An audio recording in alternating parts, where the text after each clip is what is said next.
Hi Norm, this Joan. is Tuesday, January the 19th, 2016, and I am Joan Gremont interviewing Norman Gordon, and Lynette Recousin is with me. She is working the camera. Norm, tell us about your life in South Africa, starting with your family, where they came from, why they came to South Africa, and what they did when they came. I'm going to do my mom's side first because that's the least known. Okay. I do know that my granny, my mom's mom, was born in Poland, and the family moved to England when she was a young girl in the mid-1800s. Okay. She met my grandfather, whose name was Philip Crook. We had a lot of fun with that last name. C-R-O-O-K. C-R-O-O-K. Okay. And they came to South Africa just at the turn of the century. Right. And my mom was born in Johannesburg in 1914. And what brought them to South Africa? Was their family there? Did they come to a job? There was actually a lot of English migration because of economic opportunities in South Africa. Jews were having a tough time in England at the turn of the century, so they just decided to give it a change, give it a chance and see what would happen. Okay. So I know nothing about my grandfather, absolutely nothing, because he died before I was born. Okay. So on that side, I'm very short on history. Okay. On my dad's side, the family were from a little shtetl called Skopczyk in Lithuania. My dad was also born in 1914. He was exactly the same age as my mom. Okay. When he was 3 months old, World War I broke out, and the family ran away to Russia. They were only 50 miles from the Russian border. They ran to a little town called Bobroysk in Russia, where they spent the duration of World War I. Right. There were 5 kids. My dad was the youngest.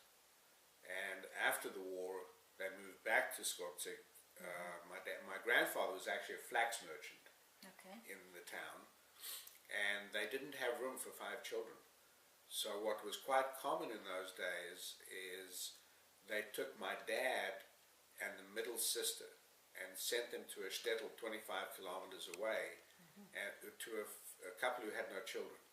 And they paid them a stipend to keep the children. So from the age of 4 onwards, my dad had no parents.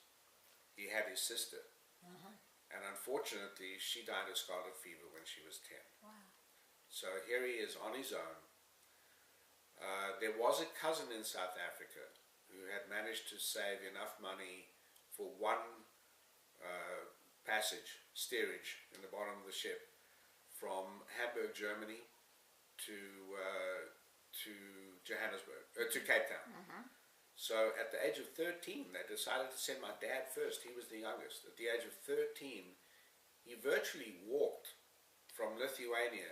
It took him 4 months to reach Hamburg, Germany. He was given to another couple to look after, but he always says that he was the one who landed up looking after them. And three months in steerage by ship to Cape Town. A train to Johannesburg. He couldn't even ask for a blanket because he didn't speak one word of English. And he arrived, he started school, started taking English lessons, and he married his English teacher. It was my mom. Oh, my goodness. She was his tutor. And unfortunately for the timing, he arrived in 1928, and then you had the Depression in 29, and he dropped out of school in the 8th grade to become a bicycle messenger just so he could feed himself. And then he saved enough money to bring the next brother out, and that's how it worked. They all saved enough money. And did his parents come And out? by 1938, the whole family was in Just in Johannesburg. time. Yeah. And so there were 4 brothers. There was Leslie, who was the eldest, Maury, who was next, Solly, who was the middle brother, and then my dad, Jaime. Okay. And my parents got married, and then war broke out. My dad was sort of always focusing his life around wars, and right after Pearl Harbor, he volunteered. There was no conscription in South Africa, even though we were a British colony. It was an all-volunteer force. Don't know if anybody will bring this up in your interviews, but there was a referendum held in South Africa, which is an open vote. Everybody got to vote in the whole country, whether to go in on the side of the Axis or the side of the Allies. So going with Germany or going with Britain. And not many people know this, but the vote came down to 6,000 votes to go in on the side of the Allies. It was this close. Could have changed the whole history of South Africa. Anyway, so he volunteered to join the Royal Air Force. He was ground crew, he didn't fly, and he spent from 1941 to 1944 in Tripoli, Libya, of all places.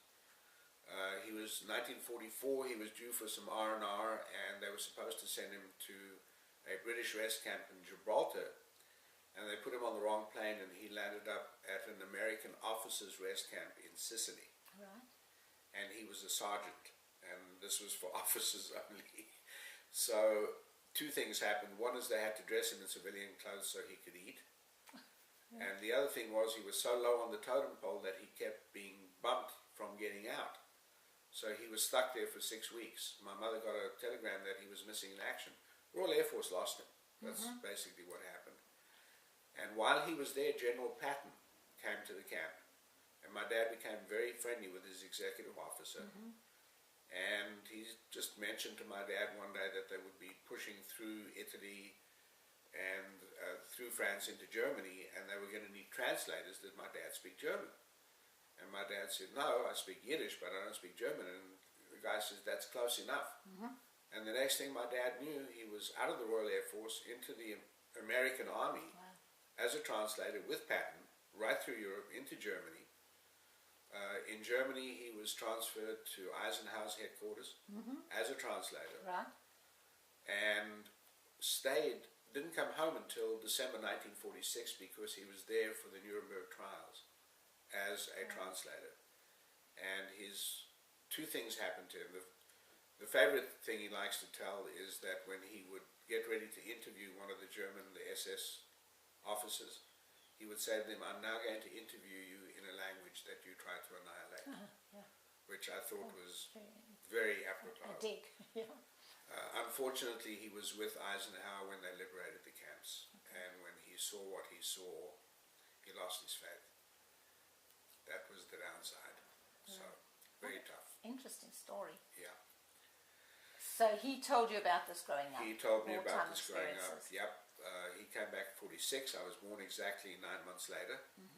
And I was born in Bez Valley. And when I was 5, we moved to Ridge Road, Mountain View. And I actually went to Cyril Bean School through the 1st and 2nd grade. And then we were right down the street from Marist Brothers. So a nice Jewish boy landed up at a Catholic school, but it was because of the education, you know. And I stayed at Marist Brothers until Form 1, high school. And then we moved actually to Ilovo. We were right next to the Wanderers Cricket Stadium in Walton Heath. And I went to Hyde Park High.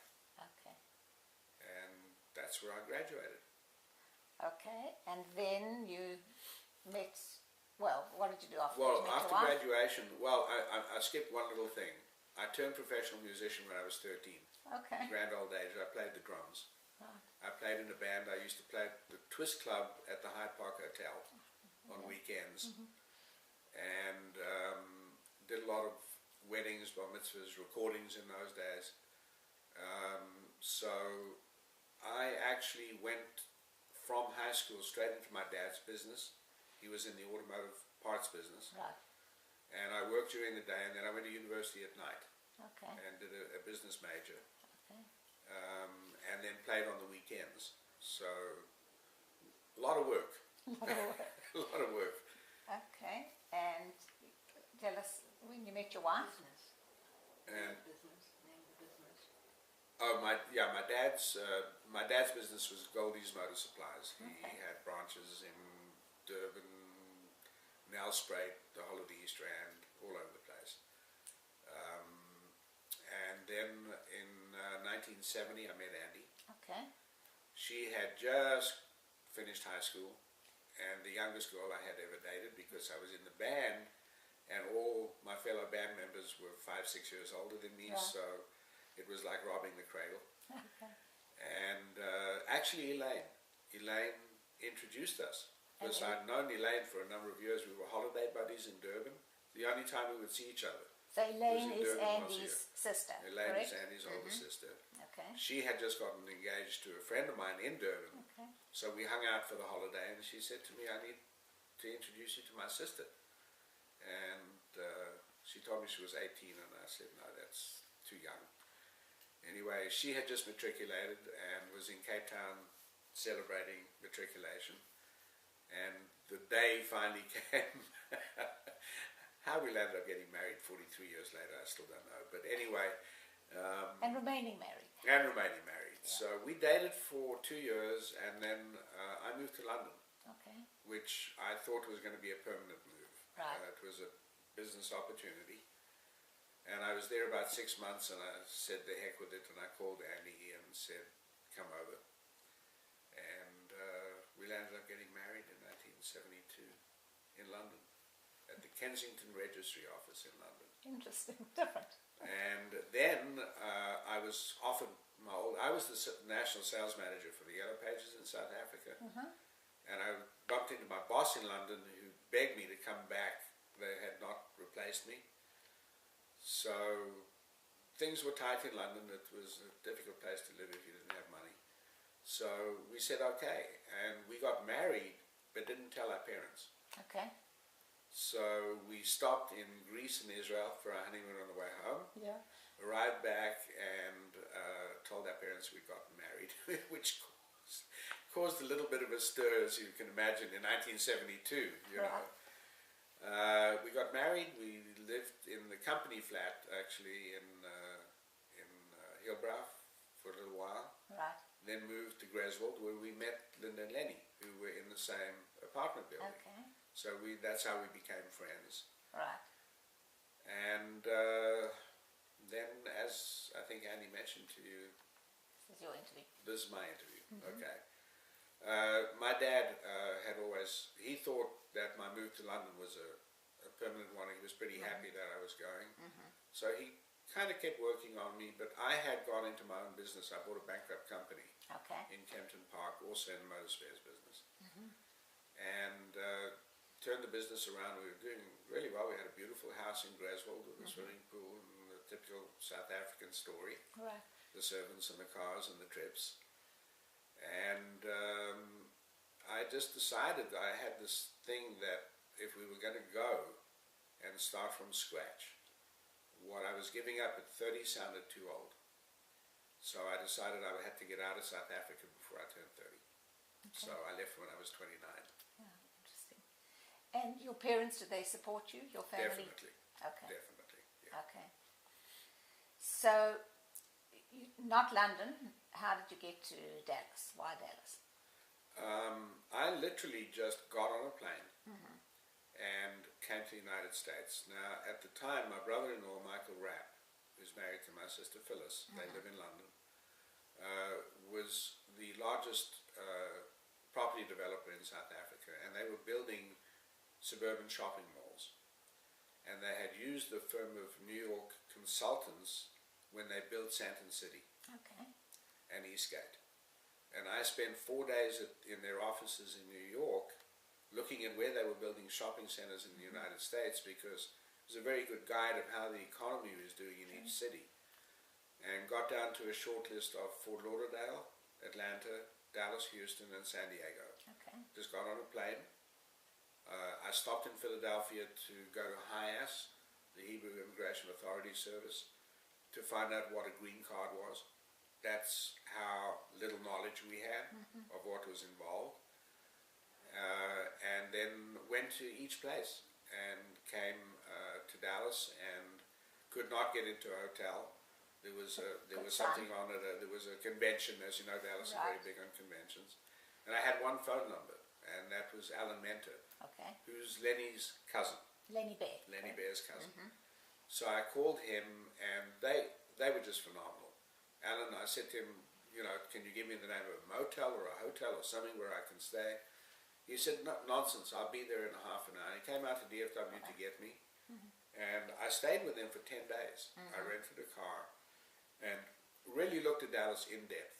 Housing, schooling, the Jewish community, and just liked it a lot. And then I found out that Lenny had been given an opportunity to go into a private practice here in Dallas. So I have to say I lied, but I lied. I told Andy that I had found a business to go into in Dallas. Okay. I had bupkis. Okay. Just decided I was going to come here. So I said, put the house on the market and get the packers to come pack up the furniture. We're moving to Dallas. I have a business opportunity lined up here and we're coming. And 3 months later, on the 28th of January 1977, we got off the plane. Dallas was under 2 feet of snow. I didn't have a job. I didn't have a green card. I had nothing. But I also realized you could not do something like this from South Africa. To make it work, you had to be here. I did manage to get a 1 year, when I came in, I managed to get them to give me a stamp for 1 year. So I knew I was good for a year. Yeah. And I was the very first L1 visa application at the Dallas Immigration Office because I still had my business in South Africa. Right. And I found a bankrupt company here in May of '77, and I arranged to purchase it, and that allowed me to transfer myself in. Right, intercompany transfer. Intercompany transfer. Right. And I got my L1, and then a year later I applied for my green card. Wow. So Tell us about your early years in Dallas, because you came in an early wave of South African we immigrants. came in I wouldn't exactly call it a wave. I think we kept track in those days. We were like the 12th family Right. to arrive here. We kind of got together like, for Yom Tovim a lot of the times. We met new South Africans who were just starting to trickle in. Right. Trevor and Karen Blanger. There was a knock on my door. I'd been here 3 months. And there's a knock on my door, and there stands a guy I'd never met before. And I'm watching a world heavyweight boxing match on TV, and this guy knocks on the door. You Norman Gordon? I said, yes. He says, you're the only name I have in Dallas. I've just moved here. My name is Trevor Blanger. I said to him, do you like boxing? He said, not really. I said, well, come in, sit down and shut up and we'll talk after the fight, which is exactly what Trevor would have said to me had the roles been reversed. So we became very good friends from that time on. Right. So what was the general Dallas community like? Were they welcoming, helpful? I always said we got asked out 8 nights a week. Okay. The general Dallas community, born and raised in Dallas, the Jewish community, were a little cliquey amongst themselves. Okay. But they were so taken with us. I always joke about it. We were white English-speaking African Americans who were Jewish. So Yeah. we were somewhat of a novelty. And they made, I would honestly say that 90% of the ease of transitioning in was because of the local Jewish community. We joined Shereth Israel the year after we came here. And they were just fabulous. They were so welcoming. And are you still friendly with those friends today? Yes, very much so. That's Still friendly with them. I am the longest consecutive serving member on the board of Shereth's 136-year history. Wow. They finally, to keep me on the board, they granted me emeritus status, so I'm now Treasurer Emeritus of Shereth Israel. Wonderful. Good. And still on the board. So was there anything specific that you found difficult that stands out about adjusting to life in Dallas? What was different in business, perhaps? Well, actually, to be honest with you, it was somewhat unique because I went into an automotive parts business, and I didn't know the difference between a Cadillac and a Buick. The cars we had in South Africa with Citroen and Peugeot and Saab and all of, they'd never heard of those cars here. Right. But I didn't know the difference between a Cadillac and a Buick. So it was like learning to walk, literally, baby steps from the beginning Okay. and learn how business was done in the United States, so different to South Africa. But, you know, literally being thrown into the deep end, you learn to swim or sink. I actually transitioned, I think, a lot easier than, I always said, I think we had an easier part of it, the husbands. I think it was the wives who found it more difficult because we were thrown into the community immediately.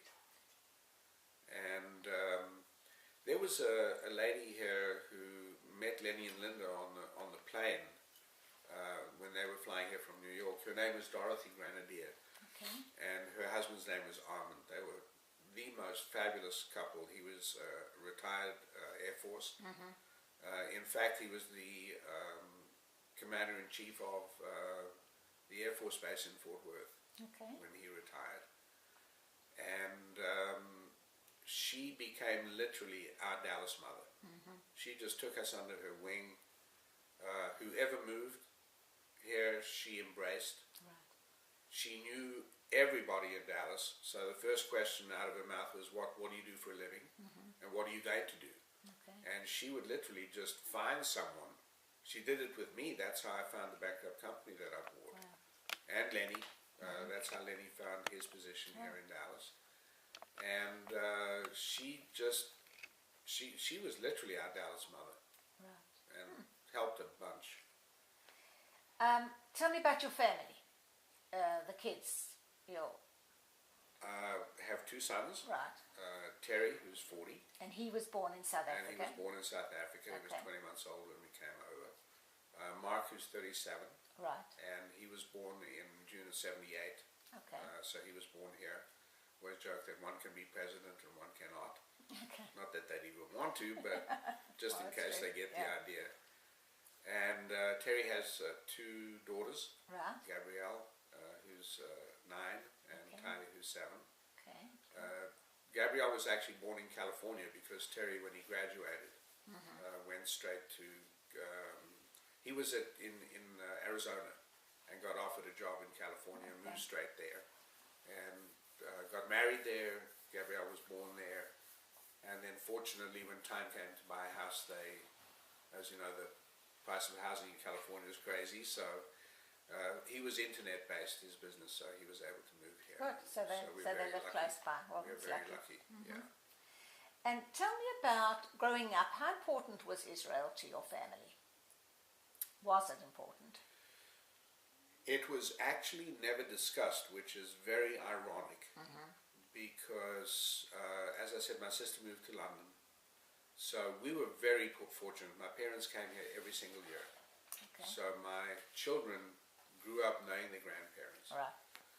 But it was such a schlep for them because every trip was Joburg, London, London, Dallas. Dallas, London, London, Joburg. Right. So in 1986, my dad called me up and he said, I'm sick and tired of all this traveling. I'm moving somewhere where I'm going to be between London and Dallas. Okay. And I thought, okay, he's going to live on a boat in the middle of the Atlantic Ocean. I don't know. I said, where are you moving to? He said, Netanya, Israel. Right. I said, you looked at a map lately? It's not between the two. Right. And you say that, nothing was ever discussed about Israel, but my dad always felt that South Africa, as an immigrant, as a Jewish immigrant, that South Africa was a country that allowed him to live there as a Jew. Right. Never embraced him. He never had that patriotic feeling to being South African. Right. Whereas my mother, who was born there, felt very South African, so you could even see the difference. Right. And when they got off the plane in Israel, he said he felt like he had come home. Wow. So they were there for 3 years. They moved at age 73, which took a tremendous amount of guts. And we went to Israel many times in the years that they lived there and traveled the country with them. They came here every year and we traveled the United States with them, which was great. Right. We just saw just about every state in the Union. And then my mom, unfortunately, after 3 years, started telling my dad 24 hours a day she wanted to go home. he thought it was just her being homesick. It was early onset Alzheimer's, and it was not diagnosed. So they went back to South Africa, to Walton Heath, which had now Where become they started. Condo, Right. where it all started. Incidentally, one thing I forgot to mention, we lived in 203 Walton Heath. My brother-in-law David Katzen lived in 103, directly below us. Yeah. I've known him since he was 5. Wow. Never dreamed he would end up becoming my brother-in-law one day. Right. And in 303, directly above us, was Basil Cohen, Basil and Sandy. Okay. So 3 of us from Walton Heath landed up in Dallas. Amazing. Well, what are the odds of that? Amazing. So your parents went back to South Africa? They went back to South Africa. Okay. Yeah. And stayed there. And stayed. Okay. So you have no other, your family? We're all out. I'm the youngest of 8 grandchildren. Right. But anybody else in Dallas? Family? Of your side? No. No. But Andy's side is here? Andy's side, yes. Okay. But no, we, on my side, between Australia, Israel, London, but nobody in the States. All right. And do you still have family in South Africa? Anybody left there? I have one first cousin. Okay. That's it, on my mom's side. And what do you miss about life in South Africa? And have you been back to visit? And how are your feelings? I when haven't you go been back since I lost my dad 6 years ago. Okay. At this stage, I have to be perfectly frank with you, and I tell you I have no desire to go back. You know, when you've lived in a place for 39 years, it becomes home. True. I would, however, like to take my granddaughters back to South Africa to show them our roots. We did that with my boys when they got a little older, and I would like to take them back and show them the roots and the history. Right. Do I miss it? I miss aspects of it. There were certain things that we had growing up that I don't think could be duplicated ever again, even with the youngsters growing up in South Africa now. And Things just the way of life. The way of life. We were all just one big family in Johannesburg. It was a very unique way of living. Right. You know, it was one big Erev. Yeah. It really was. I mean, even the public schools had to close down on Jewish holidays. Right. Yeah. Yeah. And have you become a US citizen? And what does that mean to you? It means a lot. We became citizens. I had to wait a total of 7 years because I came here with nothing. Right. So it took me 2 years to get my green card and then 5 years to wait for citizenship. We became citizens in '85. Right. And if you noticed when you came in, you saw an American flag on my mailbox. One of only 2 people on the block who flies an American flag every day. Right. Put it up when our troops went to Iraq and Iran and Afghanistan. Right. And swore I would not take it down until they were all back. So, as a lot of my friends tell me, I'm more dyed in the wool, red, white, and blue than most people they know who were born here. Exactly. All right. Norma, is anything we missed? Anything you'd like to talk about that we haven't discussed? Yeah, it just shows when you don't know your history. My father never met a grandparent, an aunt, an uncle, or a cousin, which is very... You can't even imagine that growing up in today's age. So he knew nothing of his history. Right. So for his 90th, as you know, Andy would put together videos, was her thing. Right. She did a video of his life. Wonderful. For his 90th birthday, and the whole family went back to South Africa for his 90th. And during the process, we started finding out some history, and turned out that when my grandparents came to South Africa in 1938, my grandfather had a sister who came to New York in 1938. My dad didn't even know that his father had a sister, never mind that she came to New York. Wow. So she comes to New York in 38, excuse me, gets married, has a son, and they move to Dallas in 1942. The son goes to Baylor School of Dentistry and becomes a dentist, and the name is Browman. And come to find out that our library at Shereth Israel is the Browman Library. So all the years my dad was coming to Dallas to visit us, he had a first cousin living less than 2 miles away off Hillcrest Road. So how did you find this out? Doing the research for his right. 90th birthday. Okay. Wow, that's amazing. Yeah. Wow. So Interesting. that's why I think this process of what you're doing is so important, because look what my dad missed Exactly. by not having Right. that connection to his past. Good. Thank you, Norm. Thank you. Thank you. Appreciate that.